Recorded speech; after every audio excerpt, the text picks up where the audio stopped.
बारिश रहमत भी ज़हमत भी।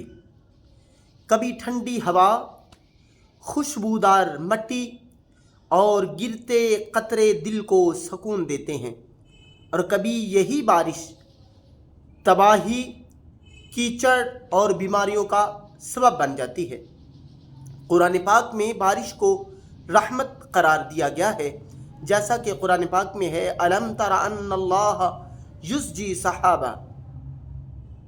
बारिश ज़मीन को सैराब करती है, फसलें उगती हैं, दरख्त सरसब्ज होते हैं, खुराक पैदा होती है, दरिया तालाब ज़ेरे ज़मीन पानी के ज़खायर बन जाते हैं, गर्मी की शिद्दत कम होती है, फ़ज़ा साफ़ होती है, दर्जा हरारत बेहतर होता है, बारिश के बाद फ़िज़ा खुशबूदार हो जाती है, सब्ज़ा निखर जाता है, इंसान फितरत से करीब हो जाता है। बारिश के नुकसानात भी हैं।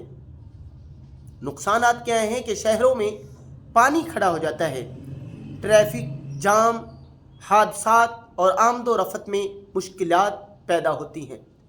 गंदे पानी से डेंगू, मलेरिया, असहाल जैसी बीमारियां फैलती हैं। इसी तरह कच्ची आबादियों, झोंपड़ियों में रहने वालों के लिए बारिश अज़ाब बन जाती है। बारिश की ज़्यादती से मकानात गिर जाते हैं, सड़कें टूट जाती हैं, कारोबार मुतासिर होता है।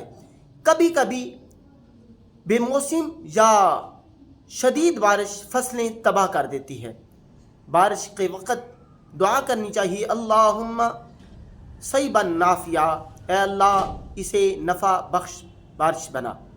नबी करीम सल्लल्लाहु अलैहि वसल्लम बारिश पर खुशी किया करते थे, दुआ करते और अल्लाह का शुक्र अदा करते थे।